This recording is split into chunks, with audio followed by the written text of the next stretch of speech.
Sot, në ditën botërore të drejtësisë sociale, ne flasim për barazi, për dinjitet njerëzor, për të drejtat themelore dhe për një shoqëri ku askush nuk mbetet i përjashtuar. Drejtësia sociale nuk është vetëm një koncept teorik.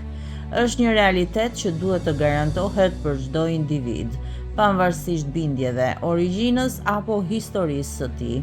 Por, ndërkohë që bota flet për përfshirje dhe mirëqenie, ekzistojnë ende struktura dhe organizata ku individi humbet dinjitetin, lirinë dhe të drejtën për të zgjedhur vetë jetën e tij. Një nga rastet më të diskutuara ndër vite është organizata Mujahedin e Kalk, MEK.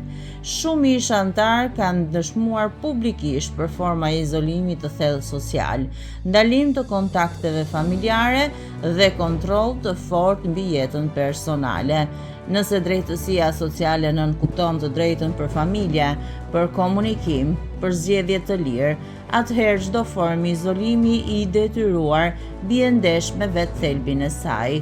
Drejtësia sociale kërkon që çdo individ të ketë akses në informacion të lirë, por kur një person nuk lejohet të takojë familjen, kur komunikimi me botën e jashtme kufizohet, atëherë kur mendimi kritik ndëshkohet, flasim për izolim social, jo për drejtësi.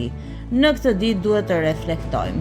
A mund të ketë drejtësi sociale aty ku individi nuk ka të drejtë të largohet lirshëm?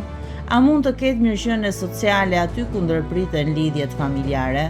A mund të flasim për dinjitet kur identiteti personal zvendësohet nga bindja kolektive e detyruar? Drejtësia sociale nuk është selektive. Ajo nuk zbatohet vetëm për disa dhe jo për të tjerët. Ajo është universale. Dhe për këtë arsye, çdo histori izolimi, çdo dëshmi e një jete të mbyllur pa kontakt me familjen, është një thirrje për ndërgjegjësim.